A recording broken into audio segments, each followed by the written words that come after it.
guys, this just happened because Russians once again sabotaged, attacked their own positions and eliminated their own comrades. Besides that, the FSB, which is modern KGB, cleaning started, and Putin apparently played himself, which is the result of his own internal policies. But more about all of this in just a couple of minutes. What's up, investors? It's the Russian dude. And let's get straight to the point and talk about some ridiculous Russian propaganda. Today we have extreme Z-Patriot, which was spotted on the bus looking extremely aggressive, like he's gonna eat your throat or anything like this.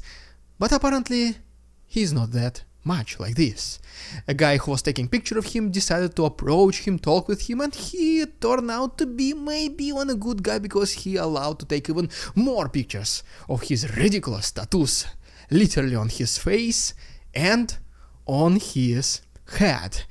Which reminds me of, whenever you're a kid and you're like, Mom, I want to have a tattoo of my favorite rock band or whatever, and she's like, what, are you gonna make it on your forehead? And you're saying, no, this guy did it. If you ever wondered how tattoos on your face or on your forehead look like, here you go. And today it is time for you, Abel, Abraham, Abram, Ace, and Achilles, to subscribe to my channel. I am going in alphabetical order, and if you want to hear your own name as well, subscribe too, because eventually it will happen. You can also follow me on Instagram. Very soon some very interesting updates are coming and I don't want you to miss them. The link is down below. And so yes, time to get serious. First, let's talk about the update from the south of Ukraine and the FSB cleaning. Then I'm gonna talk about the update from the east of the country and where Russians attacked their own positions. And finally, why Putin played himself. And if you're brave enough to see the video all the way until the very end, I'm gonna give you my personal opinion about the potential dismissal of Valery Zaluzhny. And so yes, first of all, speaking about the south, right here we have the updated statistics, which shows that 33% of the Russian Black Sea fleet has been already destroyed by Ukrainian military. So pretty much, to say the least, a lot of Russian vessels became submarines. Then we have this pretty interesting video allegedly from the southern front lines, where a Ukrainian sniper is just peacefully observing the territory when he sees some movement.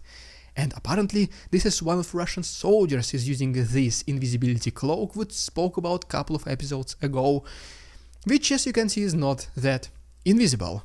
Ukrainian sniper was able to detect him and, you guessed it, did something unthinkable. But even more, let's call them unexplainable events continue to happen in the south, such as for example in Berdyansk a couple of months ago, and only recently this information became pretty commonly available on the internet.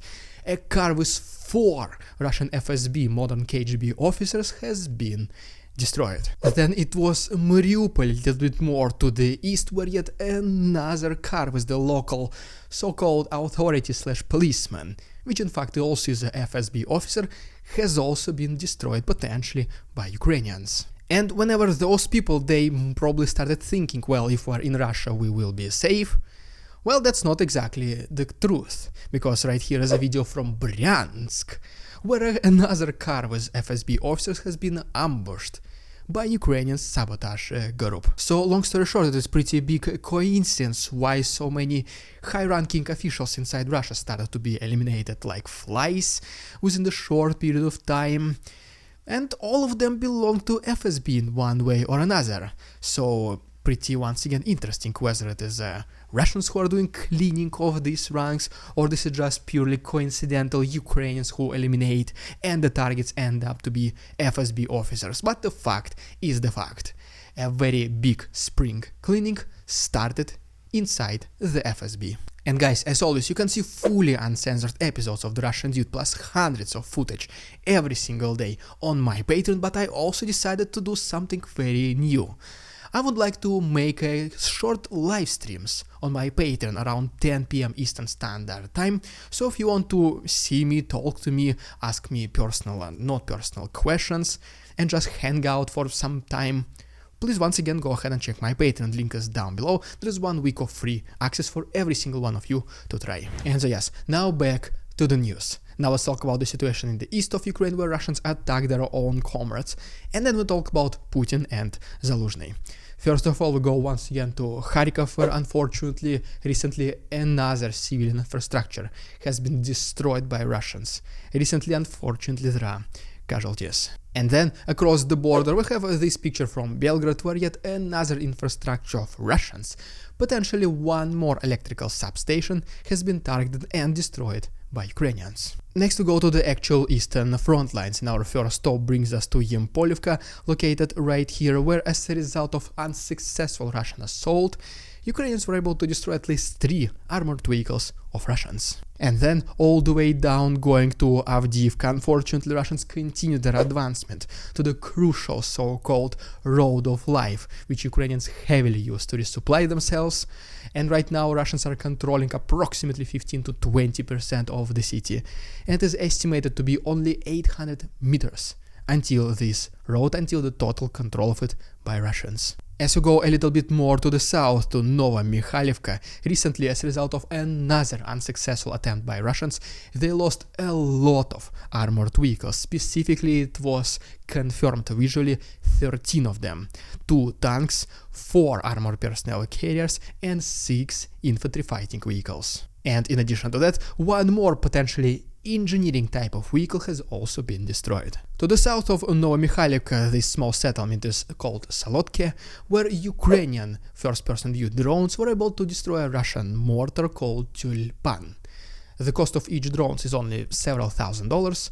The cost of this mortar is close to several $100,000s, if not millions. But we cannot ignore the fact that yet another potentially sabotage activity happened along the eastern front lines by Russians. They, long story short, attacked their own forces. This video from unspecified location in the east most likely came to us recently, where Russians are being attacked by their own artillery and potentially even air defense systems for some reason, somehow. And they are, the commanders, they report on the radio that, guys, who are you attacking? It's us. Guess what? The attacks do not stop. But wait, there is more. Russian soldiers, they start to retreat and run away, but the attacks continue, which basically means these were targeted attacks. They knew who were they attacking and they did not stop. And then another video, this time from Belohirivka, is where Russian reportedly demining equipment is trying to remove Ukrainian mines, but for also some very unknown, unspecified and very suspicious reason.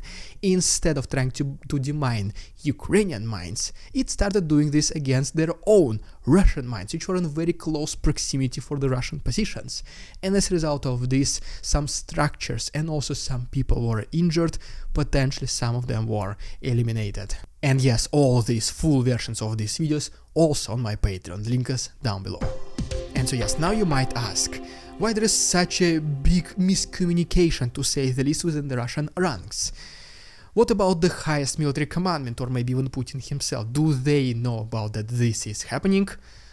The answer is probably no, because Putin created such an authoritarian regime around his persona and just in general within the Russian government, which basically means that the higher the position you occupy, the more afraid your subordinates will be to tell you some bad news, especially if you're Putin or some highest military representative of the Russian military, even Shoigu, including Shoigu, let's be honest. His subordinates are literally afraid to tell him that, Mr. Senior Shoigu, we attacked our own positions, there are casualties. You can only imagine what will happen with this person, even though it is not his fault, he's just the messenger.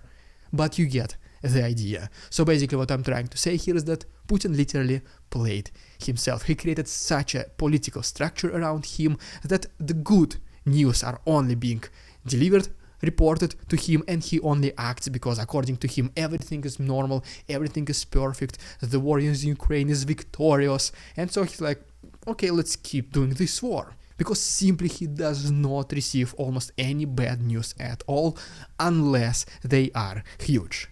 So pretty much coming back to my original point, whether he knows that Russians are attacking themselves in Ukraine, most likely no. That is why this information does not get much publicity in the Russian media and obviously not in Russian propaganda, and that is why it kept happening, it keeps happening, and most likely it will continue to happen. And so yes, now ultimately guys, if you stayed all the way until this moment, I'm gonna give you my own personal opinion about the potential dismissal of Valery Zaluzhny by Vladimir Zelensky.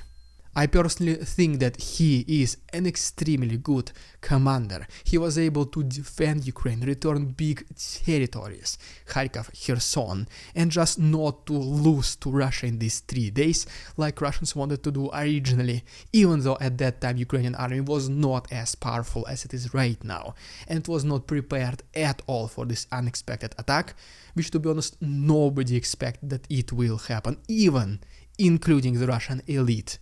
But it still did happen, and Zaluzhny was able to protect his country to the best of his ability with whatever limited resources he had. So, without a doubt, he did a massively successful job. He is a good commander and just, most likely in general, a good guy. But this does not mean that he can and maybe even should continue working in the very same position indefinitely. Because let's be honest, firing people, hiring new ones is the normal procedure, not just in companies, in corporations and in businesses, but also within the government and military structures. Such as, for example, something similar happened in the past, and it does not necessarily mean that this was something bad, that these were bad things.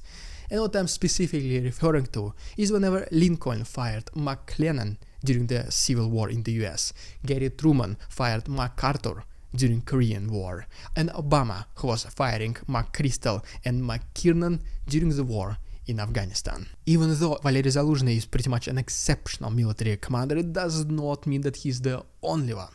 Because as of right now, one of potential replacements for him could be Kirill Budanov, the current head of defense intelligence of Ukraine. And as we all know, he is not a bad guy either. And the decision that Zelensky potentially is about to make is purely made in the interest of his own country. There is nothing political about it, there is no drama, there is no personal feelings.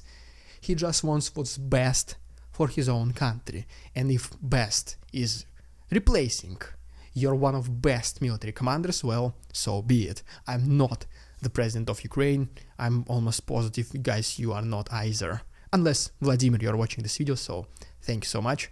So, but he is the only one person who is actually aware, fully aware of the current situation happening, so he is much better qualified to do a better decision than all of us. And it is the Russian side right now which is using this story to publicly humiliate Ukraine, to make fun of them, to say that look at them, they're so unstable, they cannot decide anything, this is a chaos in the government. Guys, we should not succumb to this propaganda. We let Ukrainians do what they do the best, protect their country and return territories, and we just see the results and consequences, which hopefully will be way better than we all potentially might expect. And no matter what happens, as always guys, I will be making these videos, so if you do like this style of daily news updates, please consider subscribing to my channel. Only takes literally one click. Don't forget about the live streams on Patreon. Let's try and see how they go. The link is down below. Thanks so much, Patreons, for your support, and see you tomorrow.